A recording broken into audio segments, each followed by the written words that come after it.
Hola, muy buenas tardes a todos y bienvenidos a un nuevo programa del canal de Vicente Fuentes y de la web ufopolis.com.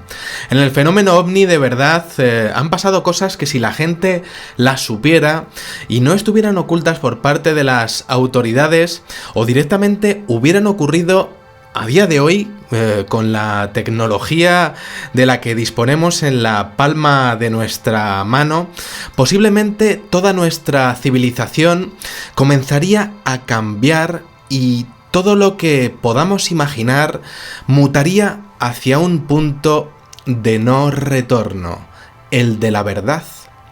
Hoy vamos a estudiar una zona que en el pasado ha sido objeto de múltiples estudios relacionados con el tema de los ovnis, la zona de Connecticut, en Estados Unidos, famosa desde que en 1985 y ya antes se viese un extraordinario objeto volador no identificado sobre los condados de Fairfield, Hartford y Litchfield, que fue descrito con una forma rarísima de semicírculo y también de boomerang con múltiples luces de diferentes colores. Una cosa de verdad extrañísima.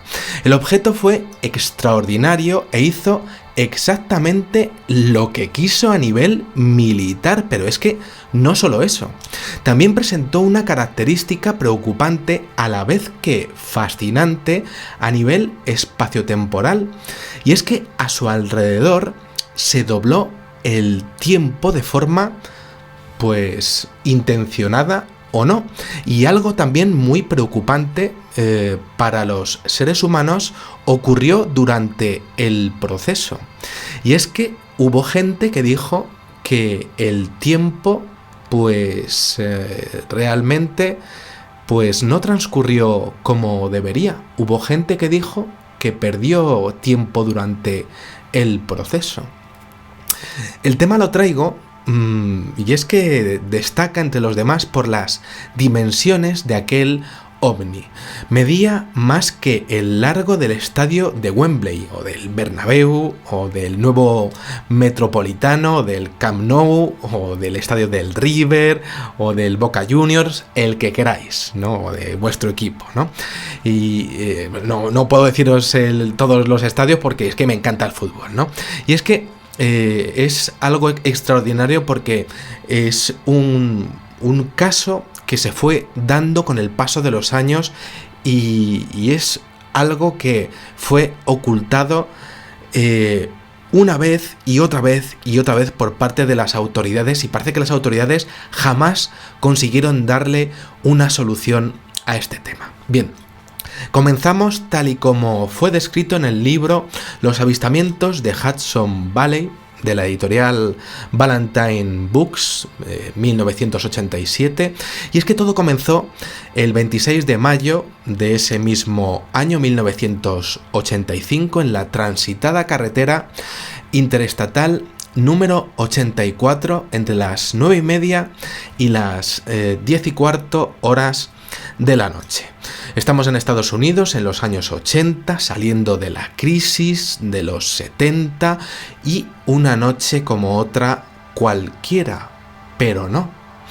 Cerca de 200 personas, que es muchísima gente, de las proximidades de esta carretera, pues comienzan a llamar a las autoridades locales y a toda la gente, a lo que sería la Guardia Civil, la guardia que hubiese por allí, a la policía del estado, exponiendo que estaban viendo un enorme objeto con luces muy brillantes volando a muy baja altura sobre la calzada de esta carretera 84. Aquello es que era extraordinario, tanto como para llamar a la policía, y tú no llamas a la policía porque sí. Ocurría a la altura de los pueblos de Newtown y Salisbury, y la situación es que parecía completamente descontrolada. En solo 45 minutos el pánico parecía que se había desatado entre la gente. El miedo venía por lo bajo que estaba volando aquello.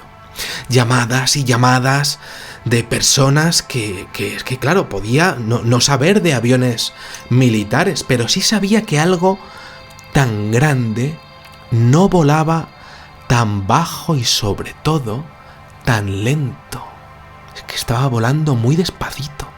Era evidente que las llamadas venían bañadas de miedo al mirar por la ventana y ver aquello. Y es que claro, tú miras y claro, tú no llamas por cualquier cosa.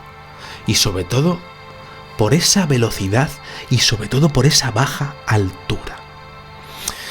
Y es que eran vecindarios enteros los que estaban compartiendo ese pánico. La versión oficial que se estaba dando en las radios, dado el pánico que se estaba dando y para ganar tiempo sobre todo, fue la de unas bengalas luminosas como parte de un ejercicio militar. Una aeronave negra que estaba tirando bengalas. Pocos testigos les estaban creyendo a tenor de lo que estaban viendo con sus propios ojos. Aquello estaba ahí, no eran bengalas. Es que lo estaban viendo, no podían ser bengalas, sobre todo porque las bengalas es que se apagan. Y aquello seguía ahí. Una de las personas que mejor lo podía ver fue la señora Betty Prulx de Middlebury, quien dijo que aquello estaba sobrevolando su casa con total impunidad. 2 minutos estuvo sobre ella, eso sí, sin emitir ni un solo sonido. Y aquello la perturbaba porque decía, bueno, pues claro, si esto es algo de los militares, pues tenía que estar haciendo algún sonido. Estaba aquello completamente en silencio. Betty observaba, asustadísima por la ventana, un objeto sólido, mientras estaba llamando a su marido tras avisar a la policía. El marido, apareció en la ventana, y es que el marido había trabajado en la Marina de los Estados Unidos y claro, la estaba diciendo a la mujer que él no había visto algo así en toda su vida. Y allí estaba, encima de su casa, flotando con total tranquilidad. ¿Pero qué estaba pasando? Y ahí estaban los dos mirando, perplejos, sin poder creérselo, completamente a merced. ¿Qué estaba pasando en Connecticut en ese momento? Otro testigo fue Randy Etting, un piloto de aerolíneas comerciales con más de 30 años de experiencia que observó las luces desde su casa de Newtown. Esto en Connecticut, a las 10 menos cuarto de la noche. Aquello tenía, decía este hombre, como mínimo 8 luces de diferentes colores, muy juntitas las luces. También en un vuelo mudo, sin sonido, sin emitir sonidos, ni siquiera, además, una mínima turbulencia que podía ser de algún avión, algo de que podía sonar de las alas, nada de nada. Eso sí, Etting era muy listo y pensó que para mover aquello se necesitaba una fuerza o un combustible o una tecnología increíble, y pensó que ni Estados Unidos ni Rusia, estaban en plena Guerra Fría, la tenían, y se fue corriendo al garaje a por sus prismáticos.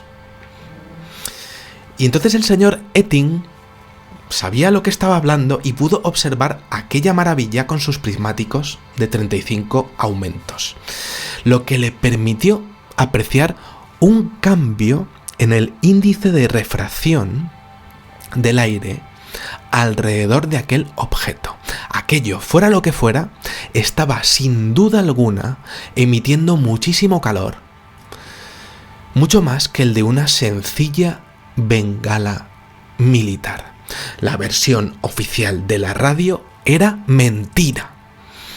10 minutos después, aquel objeto seguía pasando de forma totalmente surrealista por encima de varios coches de la carretera rumbo al noroeste. ¿Qué estaba pasando en Connecticut? Un testigo llamado Charlie Chapperman era uno de los conductores y observó lo que para él pues parecía un 747 aterrizando en la carretera. Pero claro, vamos a ver qué podría ser si no. Quizá un aeroplano en problemas, quizá un desafortunado accidente aéreo, pero no era eso. Aquella cosa tenía, según el testimonio posterior de Charlie, 10 luces verdes, amarillas, rojas, azules y blancas. Y es que el fuselaje era circular, no era un avión. Era como un fuselaje semicircular y no se correspondía con lo que serían las luces de taxiway de un avión comercial o militar. Y claro, iba como muy bajo, volaba muy lento, como buscando algo. Pero claro, el que en Varginha, en Brasil, en el año 1996, ya pasó con unas esferas, algo así, pero mucho más pequeño las esferas. Esto era colosal, inmenso. Los coches, en una escena típica de película, estaban ahí mirándolo, estaban frenando, estaban echándose a un lado de la carretera. Todos para verlo. Todos estaban ahí mirándolo, la gente salía de los coches mirándolo a ver qué era eso. De pronto, según el testigo, aquel objeto comenzó a brillar de forma notable durante 10 segundos y todo el mundo se quedó ahí mirándolo pasmado, y la potencia de las luces se incrementó al menos en 10 tonos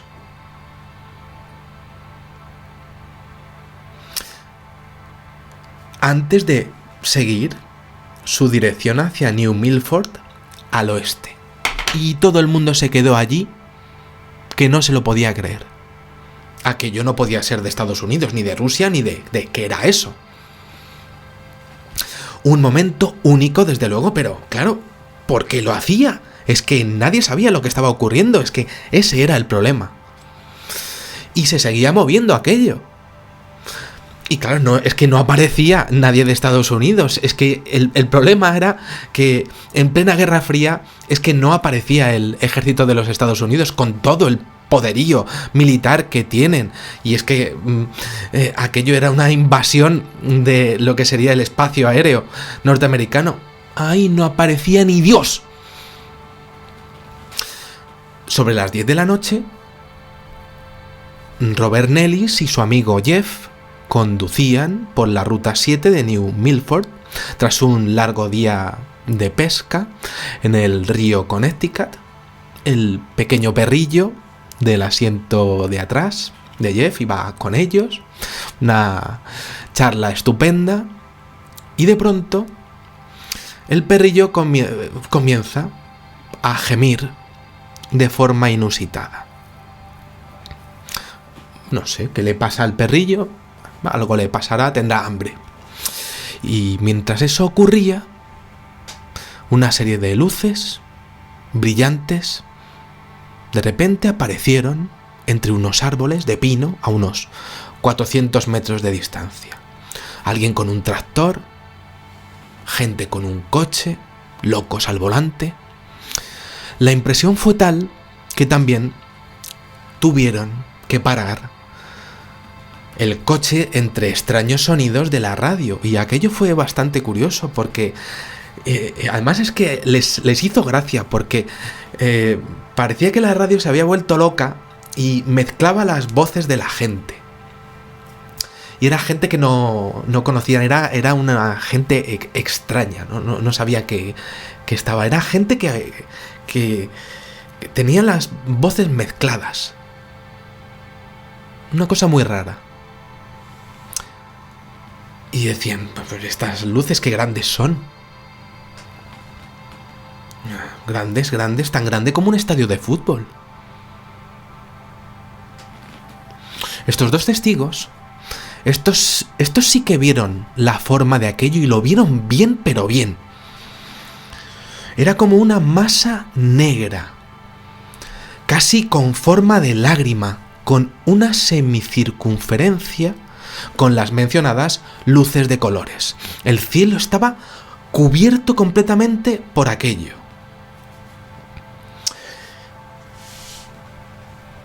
Y además es que bloqueaba toda la luz de lo que pudiese ser cualquier pueblo, cualquier ciudad, nada de nada. Según Nellis y Jeff, era imposible que aquello fuese tecnología humana.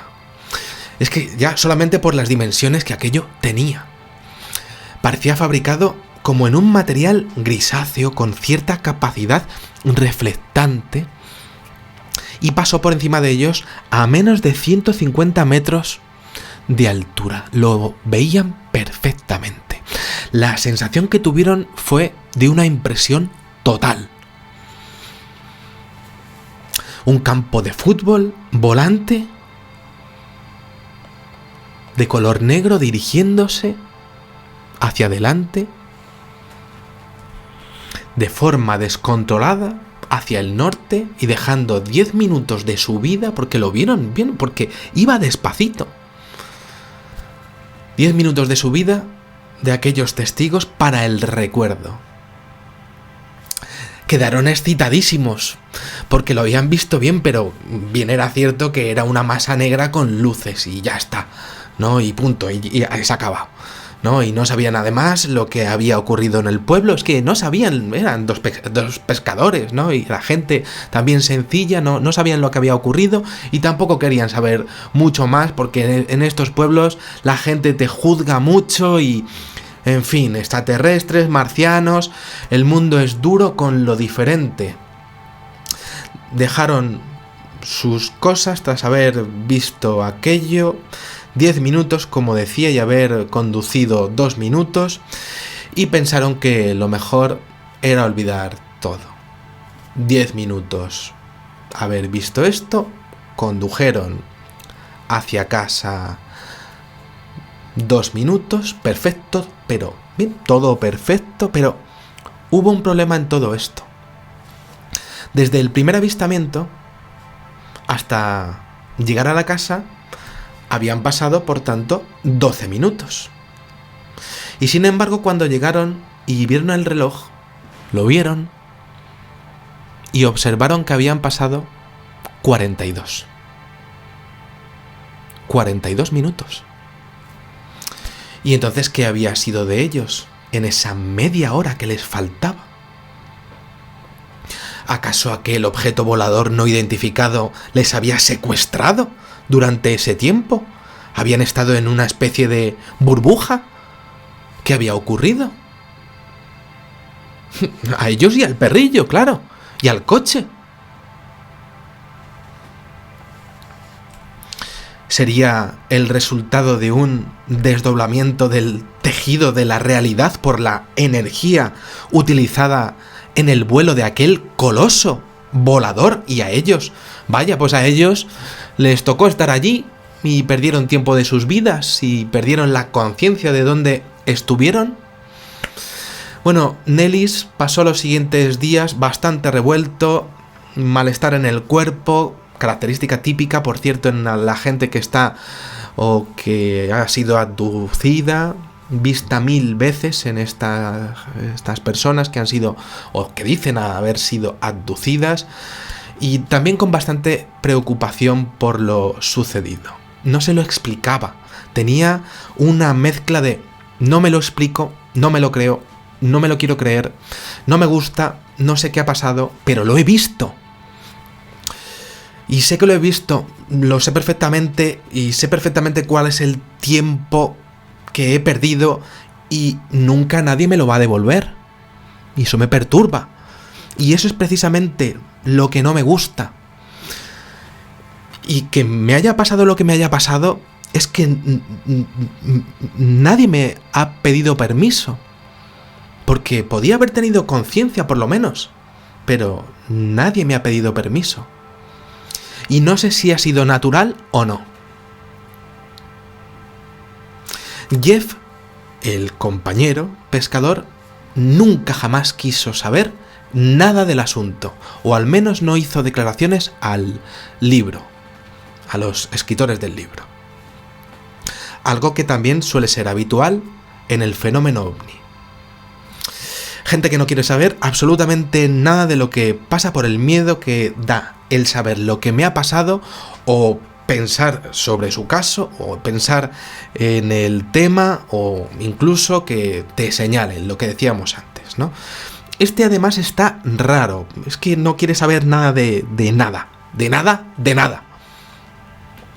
La investigación del libro, de la referencia de este incidente, expone de forma adicional, para colmo, que se produjeron más episodios de tiempo perdido de varios conductores de la zona, que pudieron haber visto el ovni en aquella misma fecha. Hubo pues un experimento que podemos decir global en este caso. Tremendo y fascinante, desde luego, el incidente, pero claro, ¿qué hubiera pasado si hubiera ocurrido esto hoy? ¿El boom informativo sería colosal o no? Quizá hubiera sido completamente ocultado por parte de las autoridades, incluso quizá en la red. Y entonces, claro, pero nadie pudo fotografiarlo. ¿Nadie de esos 200 testigos tenía una cámara encima en el coche? Nadie.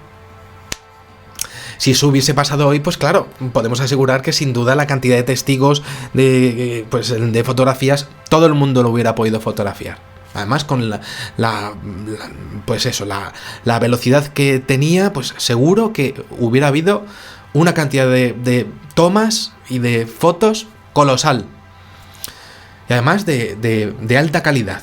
Pero era 1985 y pocos tenían cámaras en los coches.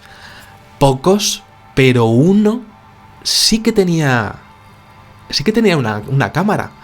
Un testigo que estaba en el área de Salisbury. Este sí. Este testigo realizó una toma sobre la carretera I-84 a las 9:30 horas de la noche. Este jamás quiso ser identificado por miedo a ser despedido de su trabajo. Quizá no debería de haber estado ahí. Cada uno que saque sus propias conclusiones. Pero David, seudónimo, estaba en un viaje oficial en su trabajo para su empresa, cuando vio las luces a 45 grados en el horizonte. Su cámara era una 35 milímetros con una lente de 50 milímetros, una película Kodak Color ASA 400 con una exposición de 1,60 de segundo, y realizó varias tomas que son historia del fenómeno ovni, por supuesto polémicas, y cada uno podrá sacar sus propias conclusiones. Los cálculos realizados por diferentes expertos fotográficos expusieron una longitud global de más de 500 metros en base a las declaraciones de los testigos y de la fotografía. Una foto bastante clara, sorprendentemente clara, al menos con la tecnología de 1985, de esta fecha. Dentro de lo que hemos visto, pues podemos comentar varias cosas que son interesantísimas, que desde luego a mí me apasionan. Tenemos varios factores evidentes dentro del fenómeno ovni. Cambios de forma, de color, de luces, de tamaño, variación en la velocidad del objeto, de dirección. Tenemos un vuelo bajísimo, mentiras en las autoridades, fotos. Pero es que además tenemos las declaraciones del testigo, de más de un testigo, sobre la pérdida del tiempo. Viene acompañada de un aturdimiento y de un cabreo, si me apuráis. Y además, lógico el cabreo. ¿No le parece lógico lo que le ha ocurrido tras lo que ha visto pues con respecto al perder el tiempo y tras vivir lo que ha vivido en el interior de su vehículo. Su perro también lo ha visto. Su radio se ha vuelto loca. Su compañero no quiere saber nada.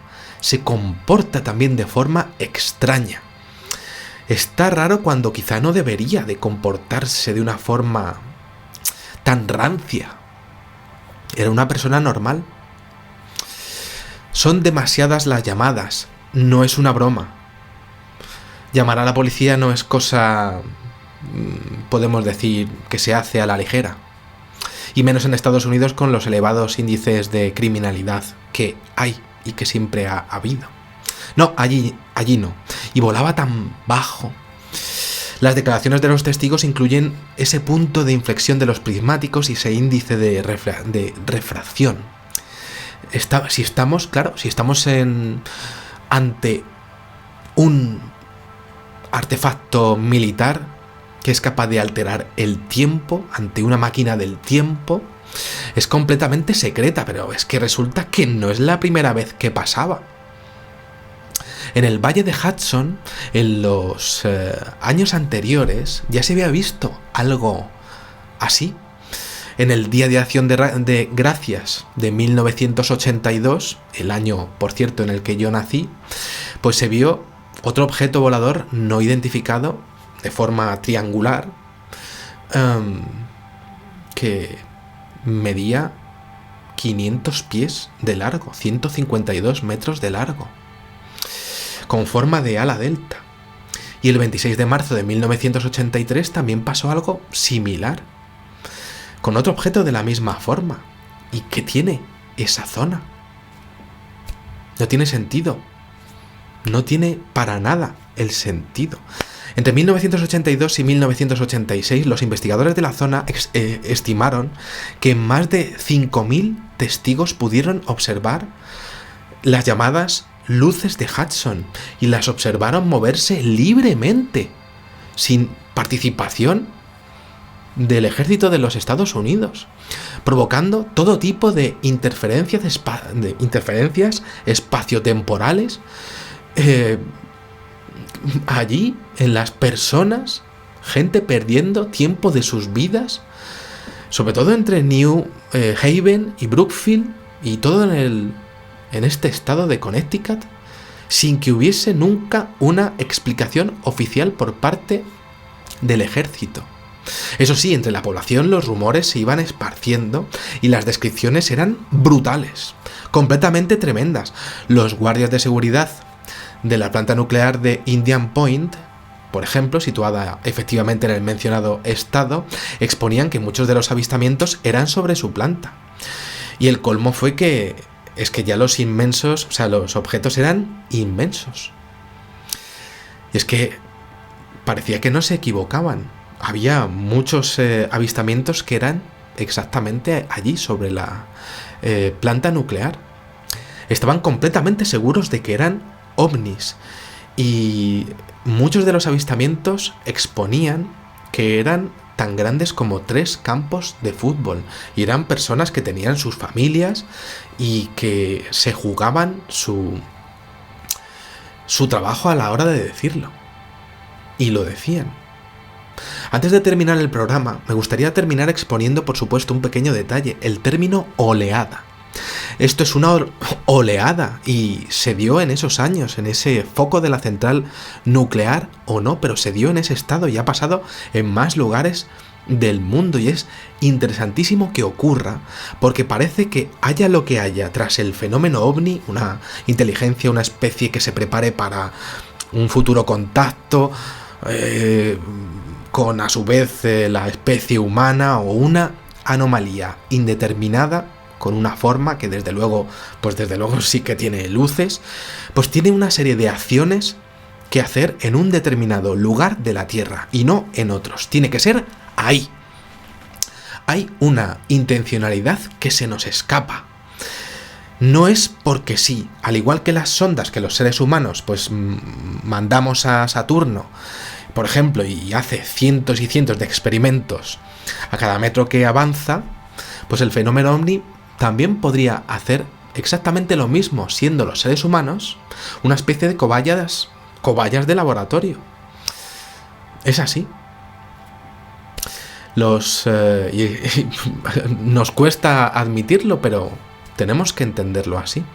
La anomalía espaciotemporal puede ser resultado de su movimiento al desplazarse, porque tiene que estar a esa altura para hacer sus acciones.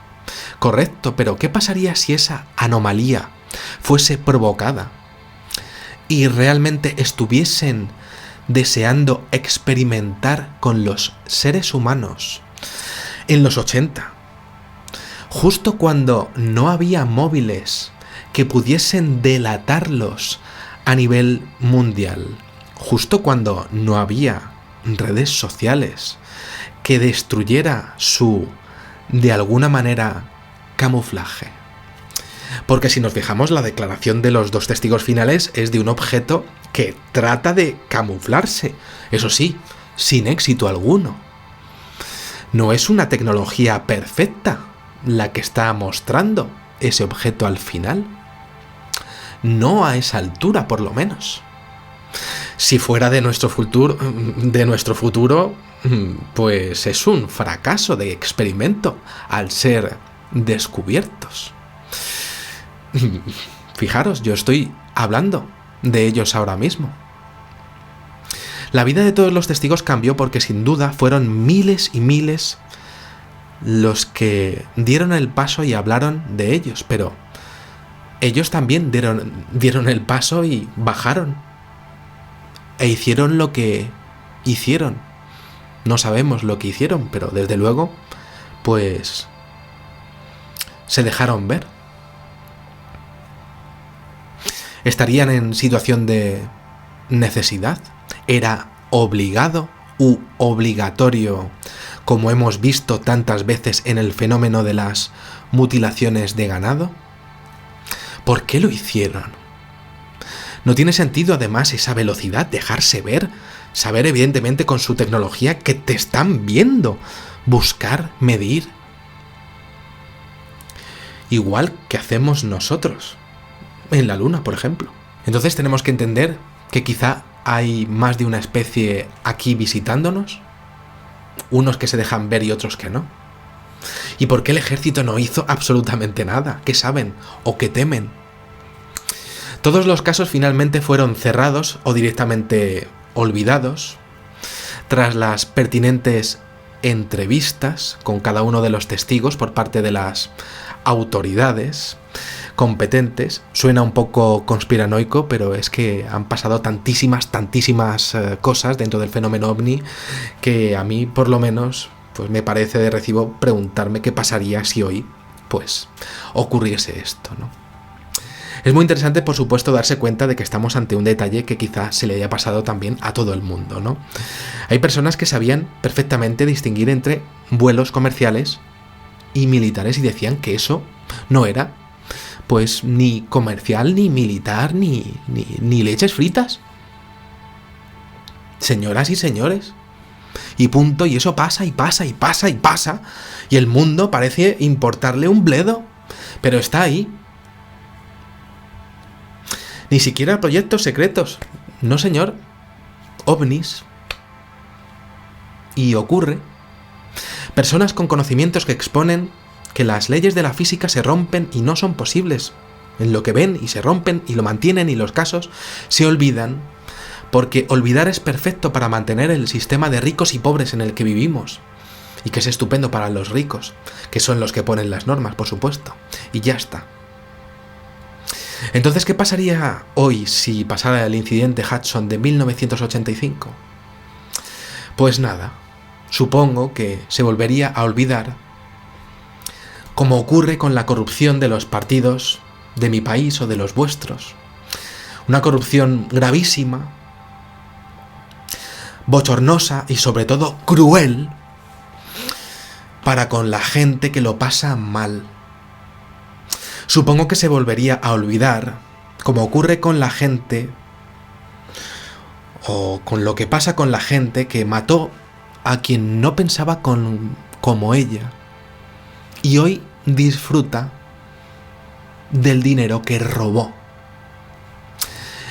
Y supongo que se volvería a olvidar, como ocurre con todos los misterios que nos han ocultado con el tema OVNI, que nos ocultan quizá ahora mismito, hoy, y que nos ocultarán. Pero yo desde mi cuartillo, pequeñísimo, en el barrio del Pilar de Madrid, en mi casita pequeñísima, y siendo un chaval de barrio, pues lo digo, lo he dicho, y mañana lo diré. Muchísimas gracias. Nada más. Muchísimas gracias. Espero que os haya gustado muchísimo este videoprograma. Y como digo siempre, salud y suerte. Adiós.